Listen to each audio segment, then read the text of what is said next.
मैं हूं गोपाल राजपुत्रन, आपका दोस्त, आपका साथी।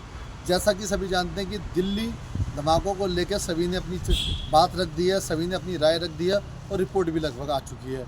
आपकी सिविल लाइन जोन के चेयरमैन श्री गुलाब सिंह राठौर की राय व्यवस्था जानते हैं। लाई जाए राठौर जी कि जिसमें लोग इस बात को करने से पहले डरें।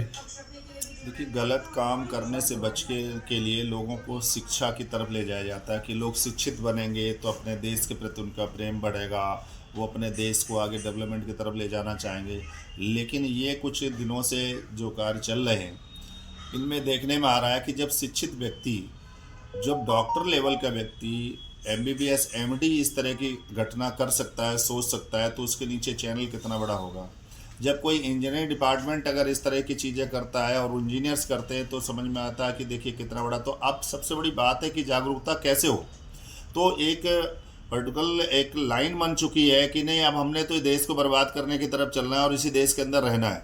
तो सबसे ज़्यादा समझना उन लोगों को है कि जो लोग इनके कहने पर गुमराह को चल रहे हैं। जहाँ पर ये घटना हुई है लाल किला की लाल बत्ती के पास में, उसमें आपके पास रिपोर्ट भी आ गई होगी।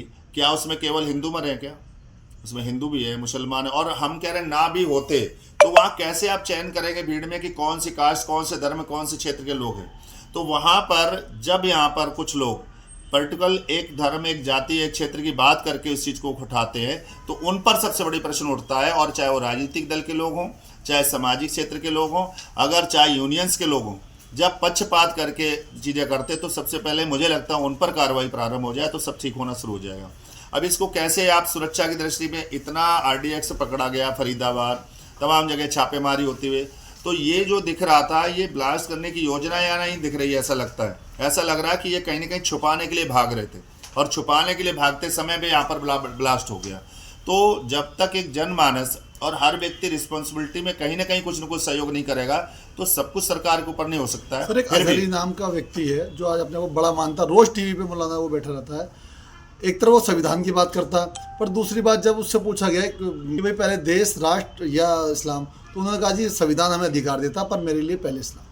तो अब इसी से आप समझ सकते हैं, आपका प्रश्न ही बता रहा है कि ऐसे लोग इस भारत के अंदर नाशूर बन करके यहाँ पर रह रहे हैं कि तो उनके लिए जब राष्ट्र के प्रति प्रेम ही नहीं है, राष्ट्र केवल अधिकार के लिए और कर्तव्य के लिए उनका धर्म है। तो जब कर्तव्य धर्म के प्रति हो जाता है और अधिकार संविधान से लेना होता है तो ऐसे ही लोग तो देश को बर्बाद कर रहे हैं। और ऐसी ऐसी स्थितियाँ जिन भी देशों में हुई हैं वो देश बर्बाद हुए हैं। लेकिन ये भारत है, ये नया भारत है, ये पहले वाले लीडर नहीं है। यहाँ नरेंद्र मोदी जी के नेतृत्व में देश चल रहा है। यहाँ अमित शाह जैसे यहाँ पर गृह मंत्री हैं, यहाँ पर राजनाथ जैसे डिफेंस मिनिस्टर हैं, यहाँ पर दिल्ली के अंदर हो चाहे आसपास के प्रदेशों में, अब वो मुख्यमंत्री नहीं है कि बख्शा जाएगा। ऐसे लोगों को भी सजा मिलेगी जो यहाँ पर मीडिया में बैठ करके बकवास कर रहे हैं। आपके संविधान से आप सारे अधिकार लेना चाहते हैं कि मैं संवैधानिक प्रक्रिया और मुझे संविधान का अधिकार मिलना चाहिए, तो आपको फिर कर्तव्य तो संविधान के अनुसार ही करना पड़ेगा ना। तो संविधान आपका तो कहते रहे पर हम अलाउ नहीं करता हमारा धर्म। अलाउ किसके लिए करे? संविधान अलाउ करेगा ना। आपकी पर्सनल प्रॉपर्टी थोड़ी है ना, पर्सनल व्यक्तिगत यहाँ पर वो देश तुम्हारा अकेले का थोड़ी नहीं, सबका है। तो जो नियम है, जो कानून है, जो विषय है, जो संविधान है, वो सबके लिए लागू होता है। कोई पर्सनल किसी जाति के लिए, धर्म के लिए, क्षेत्र के लिए थोड़ी होता है अलग से कि इसके लिए अलग होगा, इसके लिए अलग होगा। इसलिए सभी को संवैधानिक प्रक्रिया में काम करना चाहिए और ऐसे गलत तरीके से बयानबाज करने वाले के लोगों के खिलाफ पहले कार्रवाई करनी चाहिए। आपका जो क्षेत्र है सिविल लाइन जोन, सबसे ज़्यादा जो इस पूरी दिल्ली में समर्थन करा, जो साथ चले बाबा बागेश्वर के साथ, वो आपके क्षेत्र के लोग थे। लेकिन उसके बावजूद भी कहीं ना कहीं लोग कह रहे हैं कि ये यात्रा जो है एक धर्म के लिए, लोग उसका विरोध कर रहे हैं। उसे नहीं, किसने कहा वो धर्म के लिए यात्रा है? बहुत सारे लोग हैं, जैसे आप धर्म के लिए किसने? बहुत सारे लोगों को करना क्या है? मुझे बहुत सारे लोगों को, उन्हें अपने अगर पिता को नहीं मान रहे तो मैं उनसे कहने जाऊंगा कि आपको मानना ही पड़ेगा। वो तो उनको अपने संस्कार दिखाने कि आपके संस्कार क्या है, कि आपके माता पिता को भी अगर आप माता पिता नहीं कह रहे हैं और आप दूसरे को उधर जा रहे जाके, तो उनके संस्कार होंगे। लेकिन जिनको लगता है कि राष्ट्र के प्रति यह यात्रा हो रही है, सनातन के प्रति यह यात्रा, सनातन क्या है? इस राष्ट्र निर्माण में जिसका सर्वोच्च स्थान है वो यहाँ सनातन है। और सनातन के निर्माण में अगर उसकी यात्रा हो रही है तो इसे मुझे लग रहा है कि इसमें कोई उसमें है ही नहीं। आप उनके पास बाबा बागेश्वर के साथ जी में, वहाँ पर क्या मोहम्मदन्स नहीं है क्या? वहाँ पर मुस्लिम नहीं है क्या? वहाँ पर सभी धर्मों के लोग वहाँ पर नहीं है क्या? तो जिनको लग रहा है कि राष्ट्र से प्रेम है, जिन्हें लग रहा है देश अखंड और भारत बने, जो जिन्हें लग रहा है कि विश्व गुरु बने भारत, वो सभी लोग तमाम चीज़ों को भुलाकर एक साथ चल रहे हैं। और जिनको ज्ञान अनुभव के बाद भी अज्ञानी है, जिनको मूर्ख कहा जाता है, ऐसे लोगों को समझाना भी अपने आप में मूर्खता ही होगी। लिए कुछ संदेश जो आज बाबा बागेश्वर के साथ चल के जिनके पैरों में छाले पड़ गए। देखिए, मैं तो इन्हें कहूँगा कि वो बड़े भाग्यवान लोग हैं जो राधा रानी जी की कृपा प्राप्त करने के लिए और बांके बिहारी की कृपा के लिए उन्हें बाबा बागेश्वर जी की कृपा मिल रही है।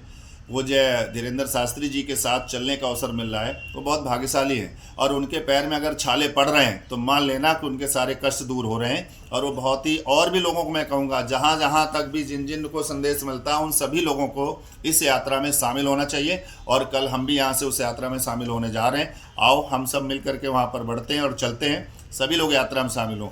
ना जाने किस दिन कौन सा ऐसा व्यभिचारी व्यक्ति, निकृष्ट व्यक्ति आकर के कौन सी जगह कौन सा ऐसा गलत काम कर दे जो 3 दिन पहले अभी हुआ, और वहाँ पर 10, 12, 15 लोगों की मृत्यु हुई, इतने लोग घायल हुए। तो आज मैं आपके चैनल के माध्यम से उन तमाम मृतक परिवार को भी, मृतकों को भी भगवान से प्रार्थना करूँगा उनको अपने चरणों में स्थान दे, परिवार को दुख सहने की शक्ति प्रदान मिले। लेकिन ऐसे जो राक्षसी प्रवृत्ति के लोग हैं उनको भी सख्त सख्त सजा मिले।